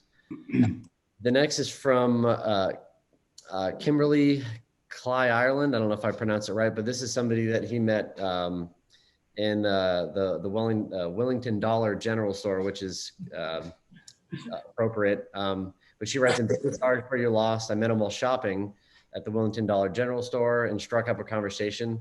Had a wonderful chat for about 30 minutes. Amazing person." I'm sure there's many others like that. And then the last is from Sheila Saunders. She writes, "One of the greatest generation, a breed that is irreplaceable. I'm so glad I had a glimpse of his larger than life personality on the video that you shared, it seems not so long ago. He was a very special guy, well loved, and will be missed by all that knew him. How lucky you must feel to have had him as your dad. Thinking of you." And that's from Sheila. So that's it for me. And just, it's, obviously sad that we were all here for this reason, but it is great seeing all the family and friends that I haven't seen in so long. So hopefully it won't be too long to where we can connect again. But thanks for everyone for coming out. Thank you, Scott. That was great. Yeah, too bad Roger couldn't be here. Hey, Bob. Yeah, go ahead. Hey, I just wanted to let you know that one of our tremendous neighbors, our great neighbor, Sid Toombs, has joined us. Oh, yeah, we missed Sid earlier. So we, at this point, the only thing left is to maybe see if anyone else would like to say a few words. So why don't we, if we could get Sid to, is he online? Sid, are you there? And for anyone else, if you would like to raise your hand and make a few comments, this is the time to do so. So, and maybe Amy, can Amy come back? Is Amy on, the facilitator? Amy's still here. I saw Sid and I saw that you were on mute. Where are you again, Sid? Am I back on? There he is. There you are. There you are. Good. Welcome. Am I not on mute now? No. Good. I hear you. Oh, you hear me? Okay, very good. Yeah, thanks to Maeve, we were able to get on. Oh, it's Sid. Yeah, it's Sid. He's talking now. The only thing that I was going to mention was the little note that I wrote to the Noonan family when just after your father died. And I thought I'd read that and then tell a quick story that we keep repeating all the time. The first thing is Peg and I are so sorry to learn about the death of your husband, father, and grandfather. We remember him as a caring, funny, giving, heroic, helpful, friendly neighbor. A war hero that at a young age fought for our country, an intelligent man who outshone most of us, a public servant who did so much for Tolland. As a selectman, president of the Board of Ed, Little League backer, educator, and so much more. As a neighbor, he was always willing to help whenever he could. We had many good times with him at dances, playing badminton in the backyard, listening to his funny stories, etc. We will miss him as a friend and neighbor. Please keep his memory going, as he was a true giant in his own right. Peg and Sid. Thanks, Sid. Thank you. The funny story that I'd like to tell you is we have told this many times in our family and friends regarding your father's quick wit. It's about a Volvo that he drove, the gray one. I think it was a Volvo, whose bumpers and other parts of the body, of the car rather, were covered with mostly political bumper stickers. But it also had a Mensa sticker on the front bumper. This Volvo had seen better days, and the hood was held down by a bolt through the hood with a nut securing the hood down. One day, as Bob was getting out of the car in the front of Papa T's, a man saw the car and the Mensa sign and remarked, "You're a Mensa and you drive that car?"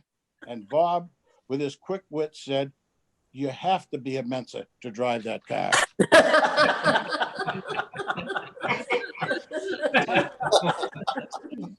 So he was a great friend, and I'm sorry I'm late for the thing, but I'm sure it was great. I'll sign off now. Go ahead. No, that was awesome. Thanks, Sid. Sorry, Mr. Earlier. Thanks for joining. So if there anyone else that would like to make a comment or have anything to share, let's. Yeah, Bob and I belong to on the board of directors for the Vernon Chamber of Commerce, and we were talking about education and so on like that. And he said, if you don't get educated, they're just going to be hamburger flippers. He says, nothing personal, Frank. Knowing that I taught culinary arts at MCC. Nothing taken, Bob, but I'll get even with you. Yeah, that's great. So I'm seeing some hands raising. I see Laura and then Jim Lynch. Laura Evangelista, you want to go first? I have had the pleasure of being a next door neighbor to your parents since late 1996. I live in the old Ferrari house, and Bob and I were the over the fence neighbors. He would often meet me at the property line, and we would exchange a story or a joke, or he one day was out there with where you guys used to have the old garden. He was out there with one of those things to find metals. And I think it was Paul that was with him. And I looked at him and I said, "Bob, what are you doing?" And whomever one of his children were kind of looked at me like, "Oh God, I'm going to have to explain, Bob." And there was no explaining. He told me quite simple. He was looking for Captain Hook's treasure that had been buried in somewhere in New England, and it very well could be here. And you know what? He was the only one who could get away with that. And really, okay, that's, good luck and remember me when you find it. The other thing is he did love animals, and I've had the pleasure of having 2 rescue yellow labs. The first one he was quite endeared to, and I would watch the dog. Her name was Nala, and she'd go over to the property line and she would just sit there staring into the backyard. And I never really got why she was doing that until one day she was out there, and I come around the corner and there comes your father with a cookie bone. He had her trained to sit there until he came out and gave her a cookie bone, and then he would talk to her and, pat her head. And I said, "Bob, what are you doing?" And he goes, "Oh, I hope you don't mind, but I can't have dogs in the house because Ro is allergic to them, but I love animals." And I said, "Anytime." So I never had to worry about a dog wandering into his backyard. But my favorite story is him, and this is wit and humor. Him being a very proud Navy veteran and me working at UConn and Student Affairs at the time.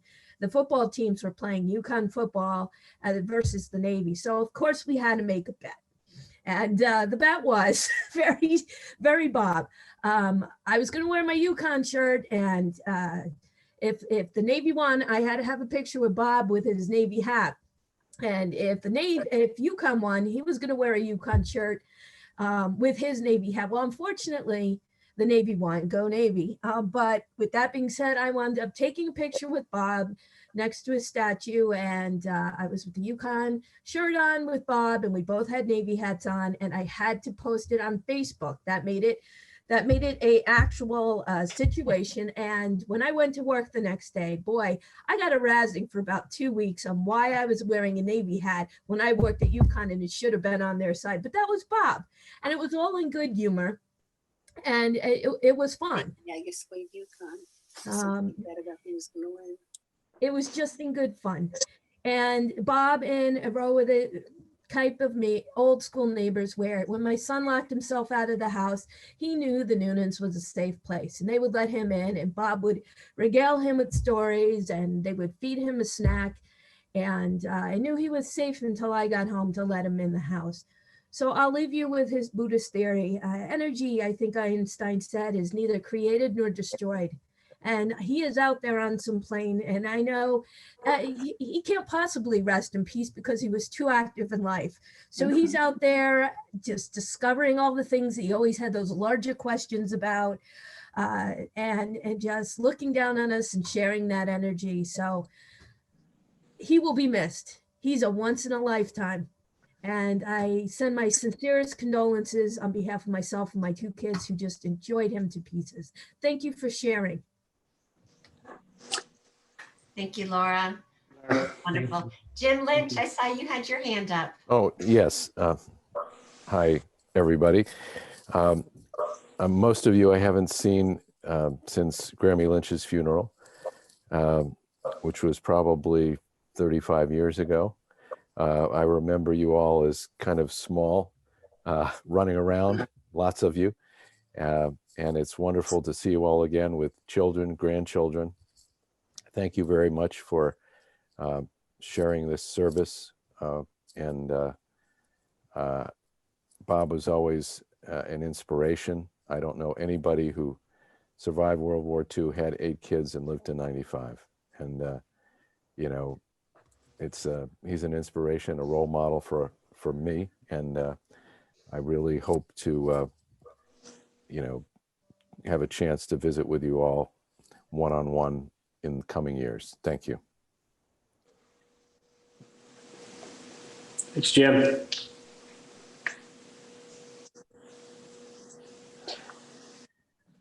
Any other hands up? Richie's hands up. Can't figure out the hands up, but we're here. Okay. Here you go. Hey, Jim, go ahead. Hey, I just wanted to say hi to everybody, and how sorry I am for your dad and your husband. He was a great guy, and it's good seeing all these memories. And I got to say, all you Noonan kids, I haven't seen you a lot of you for years, and what a great looking group, except for Mike. What the hell happened to him? I'm only kidding, Mike. It's great to see you. I saw another hand up. Thanks. Where is the other hand? Miss Lorraine. Can see everybody. Miss Lorraine, yes. Yeah. This was really a beautiful tribute to your dad and to your husband, whom I only knew through Rosemary, my sister June's favorite and lifelong friend. Hi, Rosemary. We miss you too, because we haven't seen you in so long. And hello to Peggy and Rita, our old babysitter. Believe it or not, this memorial certainly reflects the many wonderful memories of your dad and your husband, Rosemary. And just God bless you all. I'm very honored to have been a participant in this today. And Seamus as well. He's here. Rosemary and all the family, we are very, very sorry. I used to love meeting Bob at the gatherings at the Tracy's. The last time I saw him, I think, is when Alex Who is it? went into the Navy.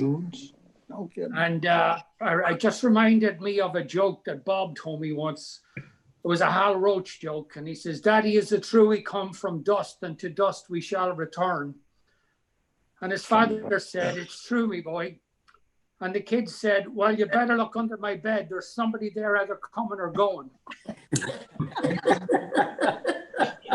So that sums up Bob. But God, he was a great man. And I used to love having a chat with him. He was just a delight to be around. And he was just such an interesting man. He always had time for a chat. And now that was one thing I'll always take from him. And your mother always, Rosemary always had that lovely smile on her face and always very welcoming. And Rita, I remember you as a youngster coming to our house, taking care of our children. Yeah. Yeah, great. You're a great family. And we're sorry for the mess, but we have COVID in this house. Oh. We won't tell you which one has got it. No. Anyway, that's it. Yeah. But we're all doing well. It's all good. Good, good. God bless you all. Yes. Well, you too. It's great to see you, Seamus and Lorraine. Patrick, Tracy, I saw you here and you had such a great short story about how my father was helpful with your career. I don't know if you're still here, Patrick. He might have dropped off. Other hands? I'm looking for raised hands. It looks like Allie has her hand Hi, up. Allie. Hi, Allie. Welcome. Hi, Rita. Well, you have to tell that story. If Patrick's not here, you should tell the story and then I'll comment. It's very short. So Patrick texted me after my father passed and he said, I'm so sorry. We'll all remember him fondly. He always had a word of advice for people, always helpful advice. And Patrick was back from the military and trying to figure out whether he should go to law school. What should he do? And he felt like he was getting old. And he said, I don't know. I'll be in my 30s and I just don't know if I want to be a 33-year-old, getting a law degree. And my father said, well, you're going to be 33 either way. You want to be a 33-year-old with a law degree or not? And he said that it changed his life. And my father had probably thousands of those kinds of encounters with people. So anyway, Allie, it's great to see you. You too, Rita. So for those who don't know me, I'm Rita's classmate and my twin sister Liz is on the call. And I got to know Mr. Noonan, I can't call him Bob, on the soccer field when he was on the sidelines always. And I knew him that way and I knew him as my friend's father. But in later years, I've gotten to know him on Facebook. And I'm jealous because my twin sister lives in Tallinn still and used to get to routinely see him at Big Y. So I think the last time I saw Mr. Noonan was on the soccer field sidelines at Tallinn High School, maybe 10 years ago, physically when I saw him. But my point in wanting to speak is just to raise a toast to Mrs. Noonan, because he is living Mr. Noonan is leaving a legacy of 8 children, 12 grandchildren. I think there might be a great grandchild or 2 out there as well. And he couldn't have done that without Mrs. Noonan. And I feel very much, having grown up as a child, one of 7 children, with a larger than life father and a more demure mother, as I think Mrs. Noonan is relative to Mr. Noonan. You can't do it without the other. And I think the same would be said for Owen. And although his mother was larger than life and it was his father who was more demure. So here's to Mrs. Noonan for leaving a legacy with Mr. Noonan of such a beautiful family. Thank you, Allie. Cheers. Thank you. Well, Can I say Thanks, something? Allie. Thank you, Allie. Oh, thank you. Can I say something? Joel, yeah, go ahead. Yeah, I'd like to raise a toast to Mira, who I know as Mary, and another Rosemary. Is a little confusing, referring to the #1 butter, because she's the one who brought me into the family in the first place. We met at UConn when we were both students there. And of course, she has been a mainstay for her parents all these years. And so I think everybody is very grateful to Mira. You're here. Thank you. Thanks, Joel.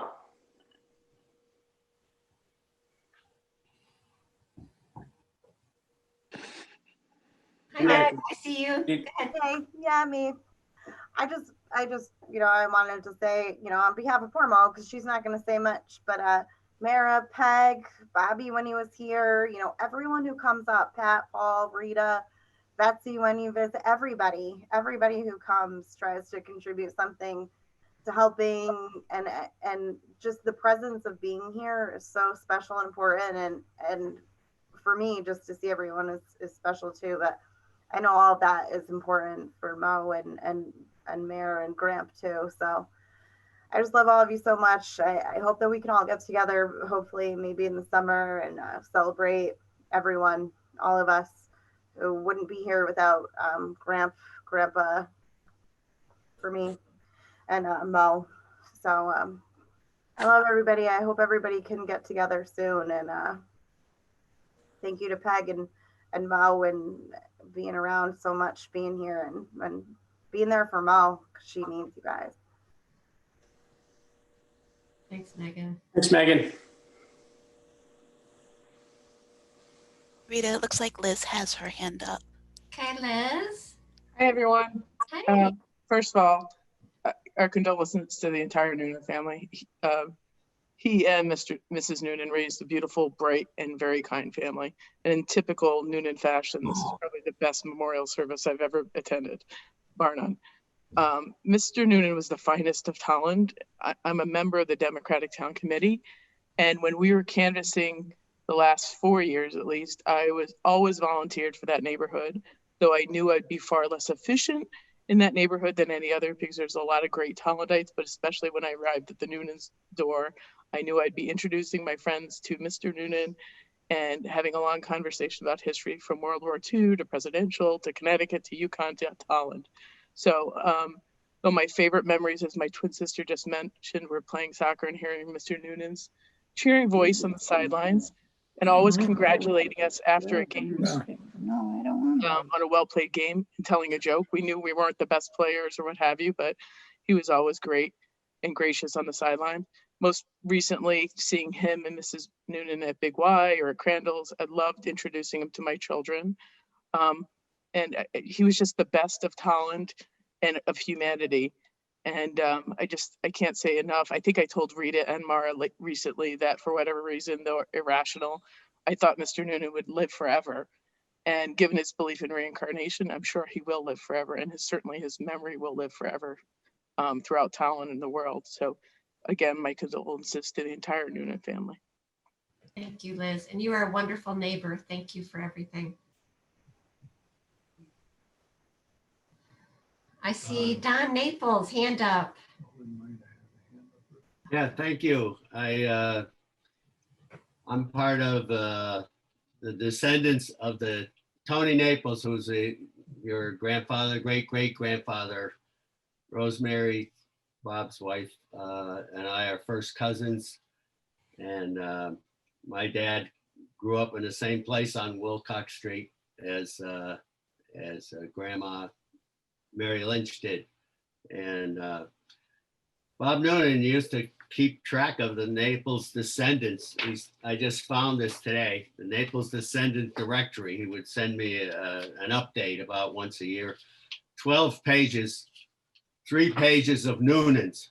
And it's interesting. And also I noticed talk about a 95-year-old on Facebook. The last thing he sent to me was earlier this past year, a picture that he found of my dad's retirement party from 1969, and it had all the Naples clan there, including my dad's sister, Mary Lynch. And it's good to see both Jim Lynches and Kathy Gillis. And thanks for inviting me so I could be part of this. This was a fine tribute to a fine man and a good friend. Thanks. Thank you. Thank you. Thanks, Don. Thanks, Don. I think we saw another hand up. Owen, was your hand up or was I imagining that?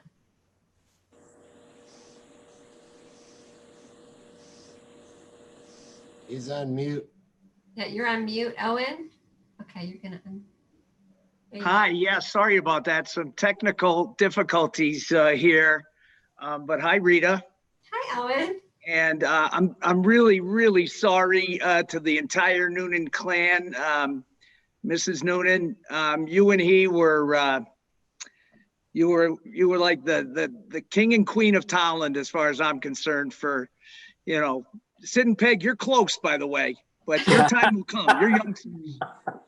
But I just got so much enjoyment out of Mr. Noonan and Mrs. Noonan over the years. I've just got a couple of things. I was always jealous of the Noonans and the Grays because they had such a small family. And because I'm one of 9. So as screwed up as it was in the Noonan house and the Gray house, now the O'Neills got it all over you.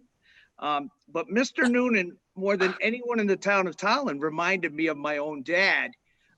Even though my father was Irish, real Irish, and not an American war hero like Mr. Noonan. And my first memory of Mr. Noonan, I think, was after Rita and I were like in 3rd or 4th grade, and I saw him at Crandall's, and they always came to Crandall's at like 5 o'clock at night. There was like no one there. And he'd come and he looked just like my dad. He had the wingtip shoes on, the black socks, the bathing suit. And he would go for a swim. And I always often thought he's just like my dad, except at least my dad, Mr. Noonan wore a black bathing suit. My dad wore a white one that was see-through that he bought at the store. So I always got a kick out of Mr. Noonan being, yeah, he's like my dad. He's just a little smarter. And indeed, I think he was a little smarter. My old man was pretty smart. The last point I want to make, I kept in touch with Mr. Noonan on Facebook, obviously, over the years, and I was very impressed by that. It was amazing. But about 21 years ago, I saw him and Mrs. Noonan probably at Papa T's or something, and I said, "Hey, Mr. Noonan, I'm getting married." He said, "Really? To a Towland girl?" I said, No, to an Ellington girl. Come here. Yeah. Okay. And so now this would have been 30 years after the Ellington girl got out of high school. And he goes, "What's her name?" I said, "Stavens, Darlene Stavens." He goes, Stavens. Did she go to Iowa? I said, "Well, she went to Iowa State. Pretty good, Mr. Noonan." And then he sent me we exchanged an email after a funeral a couple years ago. And he said, "Tell my favorite center fielder that I was asking for." And he wasn't talking about me. He was talking about her. So, he was a treasure. I'll never forget him. The town of Towland will never forget him. And thank you to the Noonans, and especially to Mrs. Noonan, for sharing him with all of us. Oh, and thank you. But I have to tell you about the trips to Crandall's later in the evening. That was because that was our shower. That was our bath. He loaded up the car with all these kids, and as a shortcut, because we only had one shower in the house, that was the shortcut to get 8 children in and out of some water, as dirty as it might have been. So that's why you saw us that hour. That's true. That's absolutely true. Thank you, Owen. That's awesome. Owen, that was nice. Thank you. Other hands? We're looking for hands.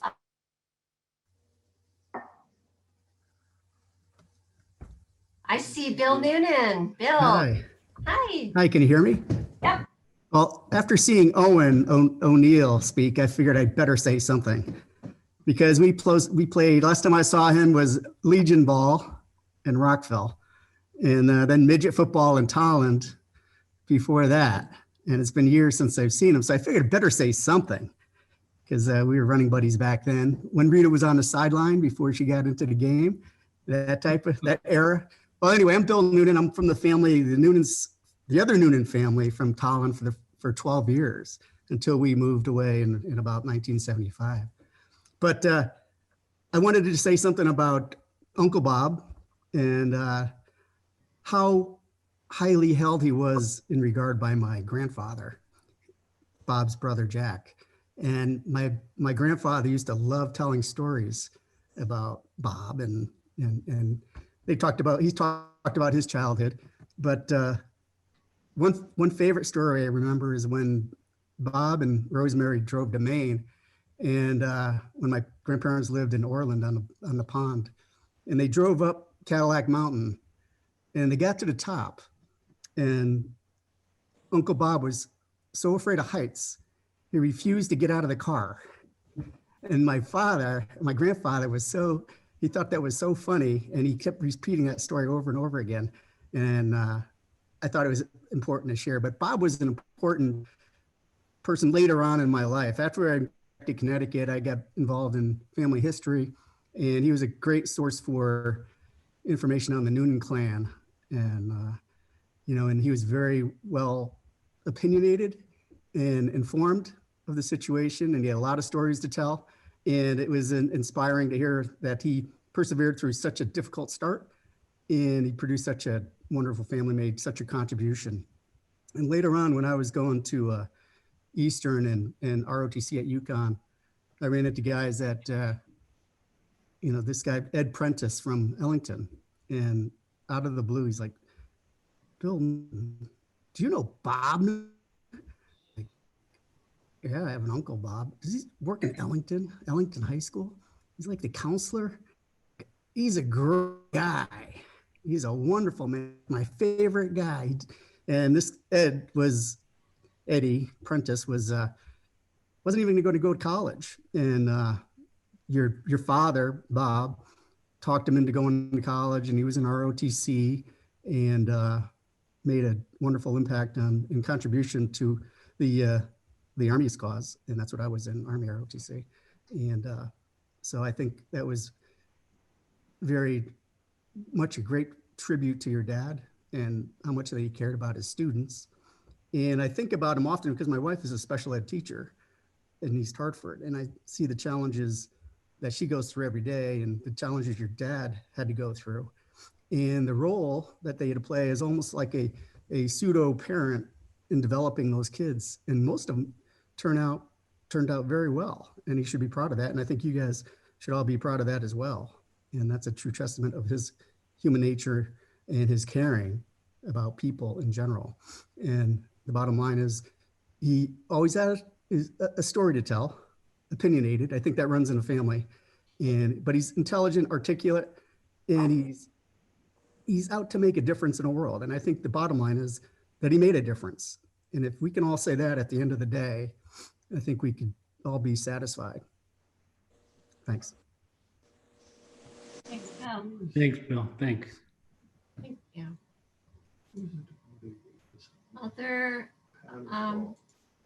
We don't have to keep going, but I want to make sure I don't miss any hands. Any other hands? Does anybody want to hear a funny story? Yeah. Mo just raised her hand. I just, Mommy. Yeah, I want to read this because I think it's so poignant right now. I am home in heaven, dear ones. Oh, so happy and so bright. There's perfect joy and beauty in this everlasting light. All the pain and grief is over. Every restless tossing past. I am now at peace forever.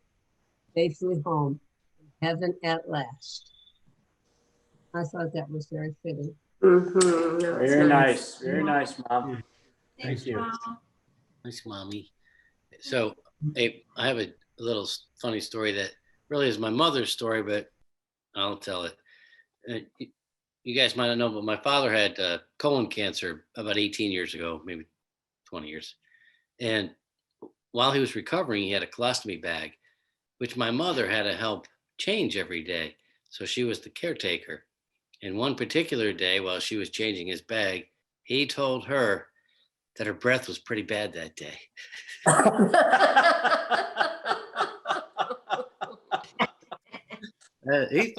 You learn everything, that guy.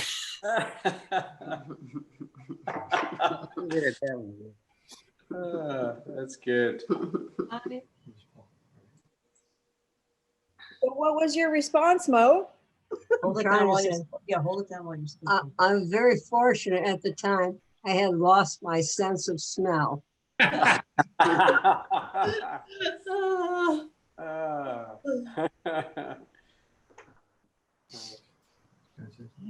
looks like Joel has his hand up. Oh, Joel. Okay, sorry. Oh, yeah. Well, I think just speaking on behalf of everybody, Rita, Bobby, the whole family. He's just done a tremendous job putting this together. Someone else noted it. It's just been the best celebration of a life I've certainly experienced. And it's not just because, of course, it was a technically well organized and so forth. But again, as other people have said, what an amazing family. All 8 children alive and well, and with many with families of their own. And I just feel so humbled and privileged to have been, accepted as an adjunct into that family. So great job to everybody. Thank you. Thank you. Thanks, Joel. Thank you. Thanks for participating. Well, Paul, this is Derek. You may remember this story. So the first time, needless to say that Bob was very accepting of me, as your whole family has been. But the first time I come to Tallinn with Rita, she decides to show me the extensive nightlife, and we somehow end up at the Golden Eagle. And we're playing pool, and you were there, Paul, and I don't know who else was there. Maybe some of the Toombs boys might have been there that night. And somehow I start talking to the local guy, and he sees me about a half hour later and gives me that, "Oh, you're still here."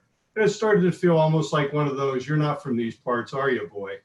And so I do what I always do. I mention whatever name I can come up with. So I mentioned the Noonan name.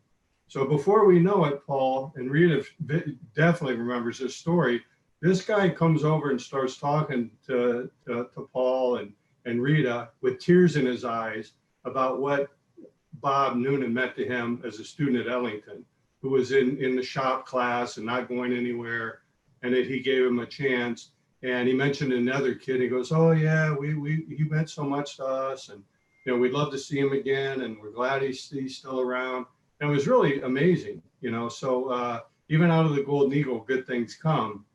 And the only other thing I will say is, thanks to your father, I thought life could get no better than Temptation Island, but now I find myself wanting to watch 12 Corleones. You watched some bad TV. But yes, the Golden Eagle, this looked like a hard scrabble biker dude. And he did have tears in his eyes when he realized that Bob Noonan was my dad and gave me a hug. And it just really was a reminder of what an impact he had on people. And all these years later, they remembered him. It was really touching. It was a great, great night for us. Thanks, honey. Rita, sounds like that note I sent you about the 7 Ps really paid off, huh? I guess so. I said that but the prior proper planning prevents possible poor performance, and you certainly plugged it. Remember? Well, we tried. We definitely tried. Did a great job. Well, I don't want to keep everybody longer than is needed, but I want to make sure everybody had a chance. Did I miss anybody? Okay, I'm not hearing anything. I think we're, I see Sandy. Hi, sorry I jumped on so late here, but the neighborhood, your dad, your mom, in the neighborhood, the German Shepherds, the red Volvo, just your dad always smiling. It was amazing to me. With all those kids, your dad was always smiling and happy and encouraging. And obviously it transferred to all his children too, because you're pretty great yourself. But he was a special guy, and my heart is with you guys. But he was just always happy. It was just a happy place to walk by the Noonan's house, and I loved it, and I was grateful for him. And you. Yep. Thank you. Wonderful neighbors. Thank you. There. Thanks, Sandy. Thank you. Okay. Any other final words? Looks like Peggy has her hand up. Peggy, okay. Hi, I just wanted to say that I appreciate everybody's involvement. It was a beautiful job. And it was nice to see Kathy Gillis and Jim and Bill Noonan that I haven't seen, my own cousins in ages, as well as all of you. But I think Kathy Gillis had her hand up at one point and it wasn't noticed. Oh, So if she's still there. Try to search for her. Kathy, are you here? Well, her hand was up earlier. Yeah, it was hard to find everybody. Okay. Darn it, All I right. might have Well, missed it. once again, it was a beautiful job and I'm thankful for everybody's participation. Me too. Thanks, Peg. Any final anything? I'm sorry, I don't see Kathy Gillis now. Can I say something? It's Lisa. Yes, please. Hi, Lisa. I'm going to cry, and that's why I didn't want to talk because. Okay. But, I want to say hi to everybody. So many familiar faces. Lisa. Hello, Mara. So I met Rita first, of course, and was welcomed into the bosom of the Noonan family long after I had heard all the stories about Dad and Mo. But one thing that I just have to say it, one thing that comes to mind on a regular basis is Rita retelling how her dad used to try to quiet her down at the end of the day, because as much energy as he had, she had probably 10 times. And as the youngest, and he'd already been through 7 kids. So no offense to anyone, but the thing that Rita told us he used to say to her was, Rita, let the goddamn day come to an end.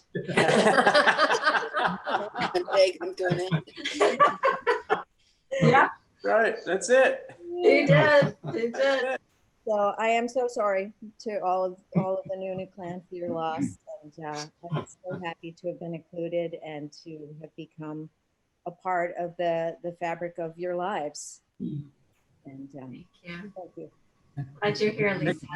Thanks, you. Lisa. Thanks for sharing with us, and don't become strangers. Keep in contact with everybody. We will. I'm just so impressed. Everybody figured out how to use Zoom. People of all ages have done this very successfully, and I'm very proud of you. This is amazing. It's an achievement. And thank you. Thank you all for being here. Well, thank you for setting it up and allowing us to share in all the memories. Great memories. I think we did him well. He deserved it. We came from a long way from 8 people on a party line to this, huh? Yeah, 5. I don't know if Mars was 3 or 4 rings, 3 longs and 1 short or something. I don't know, but it's like a party line only in visual. Yep, it was good. Mary got her hand up. I would just like to thank everyone for coming and sharing this celebration of my father. Really has helped us all, I think. And Mo, what would you like to say? You did a great job of organizing, Rita. Thank you. Yeah, thanks, Rita and Bob. You did a great job. Bob, yeah, you too. How'd it go? I think it will bring me peace, this closure. I think it will help all of us. It will. Yes, and you guys were kind to share with us, and this is a ritual for a reason. All the sociologists on here will know there's a reason why every culture does this kind of thing. It's great to celebrate, but it helps you heal and get closure. So thank you for helping us and being part of this. Your dad be very proud of you. I bet you he's smiling down at you and saying, wow, what a fine job you all did. I think so. I think so. Thank you for all the people who contributed. It was very nice of you to come. Yes. All right. All right. That was the clapping. All right. Thanks, everybody. I think unless there's any final burning anything, I think it's probably enough, a nice place to end. How do we get a copy of this? I can send it over email. It'll be a Zoom recording and it will come to me and I can send it to everybody on here. Outstanding. That would be wonderful. Okay. Thanks, Rita. Thank you. Thank you. Thank you, Rita. All right. Thanks, everybody. Bye. Love you. Thank you so much. Bye. Bye, everyone. Thank you for coming. Okay. Bye, everyone. Love you. Bye. Love you. Bye-bye. Guys. Bye. Bye. Thank you.